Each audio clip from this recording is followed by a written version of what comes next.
No nosso programa, temos sempre entrevistas com convidados sobre temas relevantes. Hoje eu recebo o doutor em Ciência Política pela UFMG e professor universitário doutor Paulo Mendes, que vai conversar com a gente sobre a PEC 32 de 2022, apelidada PEC do Estouro. Olá, doutor Paulo, seja muito bem-vindo. Obrigado mais uma vez. Obrigado. Doutor Paulo, em linhas gerais, explica para a gente como se diz, né? O que se diz, como é apelidada essa PEC do Estouro, a PEC 32 de 2022 ou a PEC da transição. Explica um pouquinho para a gente sobre esse assunto. Claro, claro. É um assunto assim dos mais importantes envolvendo aí essa transição, né? Essa transição de governo no federal, na instância federal. E, na verdade, essa PEC 32, ela foi encaminhada no Senado, né? Respeitou aquele 1/3, né, da casa, então assim foram 38 senadores que peticionaram, né, assinaram essa proposta de emenda à Constituição, e ela, na verdade, ela é ampla porque ela envolve tanto a questão de previdência social, políticas sociais e, grosso modo, o desenvolvimento econômico do país. Ocorre que a PEC, grosso modo, tem muito se noticiado sobre o seu principal objetivo, que é o aumento aí do valor. Hoje o Auxílio Brasil, que vai passar a chamar, né, vai voltar a chamar Bolsa Família para R$ 600, mais R$ 150 para criança até 6 anos. Só que ela vai muito além. Ela também é chamada PEC do Estouro, porque ela estoura, né, o teto de gastos que foi estabelecido aí por outra proposta da Constituição, né, que é outra emenda constitucional, a emenda 95 de 2016. Então é importante entender que existe um teto hoje. Esse teto, ele incide nas despesas primárias de forma individualizada e ele está meio que atrelado a 2017, a receita corrente líquida lá de 2017. Então, a cada ano, o que se propôs com a emenda constitucional 95 de 2016 é que a cada ano esse valor fosse reajustado pelo IPCA, né, o Índice Nacional de Preço ao Consumidor Amplo do IBGE. Anualmente, então, tem um reajuste. O que essa PEC do Estouro propõe? Ela propõe que alguns gastos eles saiam do teto, né? E isso tem certos impactos, isso é uma tramitação que não é natural, trivial, ela é polêmica, até porque é uma transição, né? Então, assim, foi aprovada no Senado e, interessante, existe uma manobra nesse momento na Câmara, porque ela deixa de ser a PEC 32 e ela passa a ser um apenso de uma PEC de 2019, a PEC 24. Ou seja, porque aí ela dispensa passar naquelas comissões que ela naturalmente passaria. Isso é uma estratégia para ganhar tempo. Era uma PEC que falava essencialmente de mais autonomia para as instituições de ensino federal, mas agora essa PEC 32, ela passa, então, a compor essa outra PEC. A ideia é que seja aprovada, né, diretamente no plenário da Câmara, em 2 turnos, né, com as suas respectivas sessões. Precisa da aprovação de, no mínimo, 308 deputados, dos 513. Então, assim, a expectativa é que seja aprovada e ela implica aí um rombo, um estouro, né, do teto de 145 bilhões de reais para 2023. Inicialmente era 175, houve uma discussão, uma redução para 145 bilhões de reais. A gente fala do orçamento aí de 5 trilhões, né, do governo federal, mas esse estouro, ele, né, naturalmente, ele vai ter outras escolhas aí, vão ter que, né, que a conta vai ter que fechar. Doutor Paulo, por que o mercado reagiu tão mal à fala de Lula? Abre aspas. Por que as pessoas são levadas a sofrerem por conta de garantir tal estabilidade fiscal nesse país? Por que toda hora as pessoas falam que é preciso cortar gastos? É preciso fazer superávites? É preciso fazer teto de gastos? Porque as mesmas pessoas que discutem com seriedade o teto de gasto não discutem a questão social nesse país, fecha aspas. Então, o mercado reagiu mal porque você criticar, né, políticas, né, de reajuste, políticas de ajuste fiscal, grosso modo, colocar em risco aí os próximos anos do país, das contas do país. Então, a sustentabilidade fiscal, sustentabilidade dos gastos públicos, ela requer, então, um comprometimento, né? A gente não deve, então, gastar mais do que a gente tem disponível. Então, isso repercutiu mal, imediatamente o dólar disparou, as ações despencaram e isso traz um certo receio aí para os próximos anos aí, né? Ótimo, doutor Paulo. E por que é tão difícil chegar a um consenso em relação ao texto final da PEC?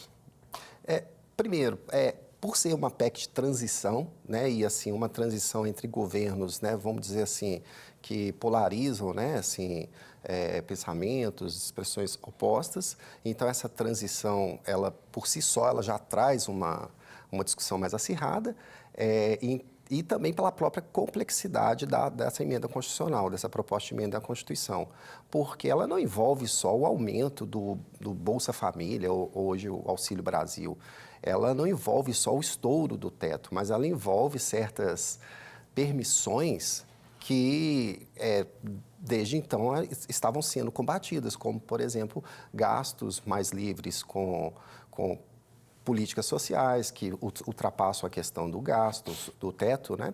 Então, você tem, por exemplo, lá a discussão, tem auxílio gás envolvido, são os pontos polêmicos, né?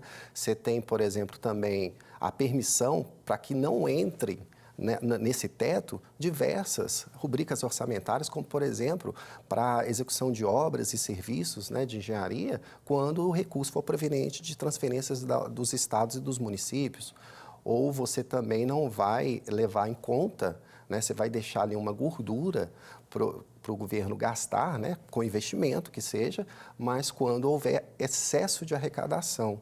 E pensando num todo, o orçamento é uma peça única, né, você tem um grande problema, que é resolver o problema da dívida pública, né, e além disso também evitar déficits, né, anuais. Então, assim, essa PEC ela é muito complexa, são discussões assim que são realmente fervorosas. Apesar disso, ela teve uma aprovação expressiva, né, no Senado, 64 votos, né, versus 16 no primeiro turno, versus 13 no segundo.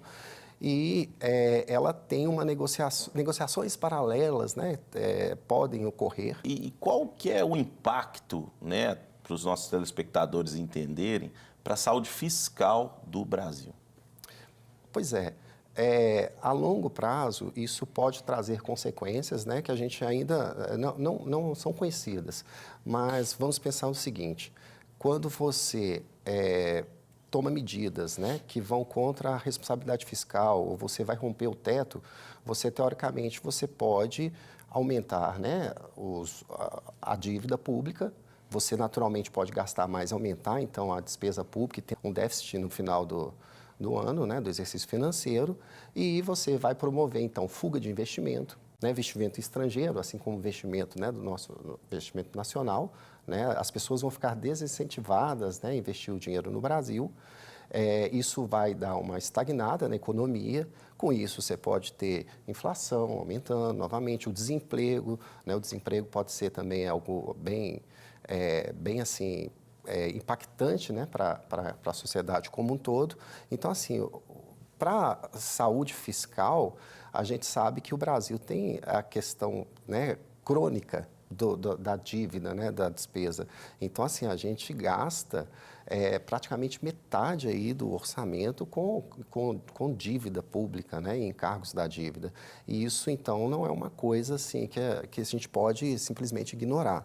Então, assim, quem dera, né, cada governante pudesse, sim, fazer tudo que quer, né, da forma que quisesse, mas a gente tem que ter a responsabilidade com um recurso público. Ele é limitado, ele é finito. Então, se tirar daqui, vai faltar ali. Isso nos traz, doutor, para um questionamento, né? Qual que é a importância de se ter esse teto de gastos? O teto é importantíssimo. O teto, como foi dito na fala, né, a discussão é séria. Então, o teto, ele é uma realidade, por quê?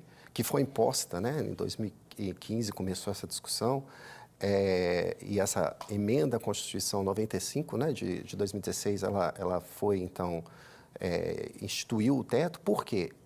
Desde o século XIX, o gasto público ele tende a aumentar. Né? E são várias teorias que explicam isso, seja pela facilidade arrecadatória, né, que vai só tendo cada vez mais facilidade de arrecadar o Estado, então acaba que ele também vai gastar mais, ou seja pela necessidade do Estado gastar mais mesmo. O Estado, a própria mudança de paradigma, de atuação do papel do Estado, né, fez com que o Estado gastasse mais, seja para coibir falhas de mercado, seja para promover o desenvolvimento econômico. Aí depende muito do momento, do papel do Estado, que se espera do Estado. Só que o teto, ele implica uma forma de você forçar a melhoria no planejamento financeiro. Isso significa que você não vai mais, você vai ter que ter mais critério no gasto. Então, assim, isso grosso modo. E outra sorte, né? A gente tem, então, uma situação crônica mesmo, né? Que a gente não está nadando em dinheiro, a gente tem, assim, déficit de dívida pública que são expressivos. Então, é mais do que uma prescrição, é mesmo uma necessidade que se impõe o teto. Ele é muito importante para que haja, sim, né, uma sanidade fiscal. Claro, a discussão poderia ser mais qualificada na fala dele, por exemplo, discutir, às vezes, a correção, talvez não pelo IPCA, que é atrelado ao orçamento fixado lá, né, Receita Corrente Líquida de 2017, talvez ao PIB, né, ou se, por exemplo, reduzisse os prazos para revisão dessas regras, etc., mas não simplesmente tirar, né, gastos sociais do teto, porque os gastos sociais eles são bem expressivos, né? São exatamente as despesas primárias, né, o grosso das despesas primárias. Excelente, doutor. E em relação à PEC, né, essas medidas de fato ajudam os vulneráveis? E se ajudam, por quê? Então, a curto prazo, né, assim, obviamente, ela é comemorada, né, pelas mais vulneráveis, né, porque você está aumentando expressivamente, né, de 6 a 3, né, vezes aí o auxílio, né, o Auxílio Brasil para o Bolsa Família. Então, assim, isso é um impacto imediato, natural, há mais dinheiro circulando. Então, assim, no primeiro momento, ok, a preocupação é a médio e longo prazo. Por quê? Você, com certas escolhas que são feitas, né, você pode comprometer a sanidade, a sustentabilidade até das políticas sociais, saúde, educação, a médio e longo prazo, e você também pode gerar um efeito, né, perverso, que é a baixa qualificação, né, dos mais vulneráveis, porque eles vão afastados do mercado de trabalho, vão estar, às vezes, com uma falta de incentivo à qualificação pessoal, profissional, e isso pode refletir numa mão de obra mais desqualificada no futuro, com menos potencial para remuneração melhor, ou seja, os impactos a médio e longo prazo podem ser prejudiciais a esses vulneráveis. Entendi. Doutor Paulo, infelizmente o nosso tempo acabou. Muito obrigado pelas contribuições. Acho que os nossos telespectadores ficaram enriquecidos com esse conteúdo. Muito obrigado. Eu que agradeço. Sempre uma satisfação, né, estar aqui com vocês. Perfeito.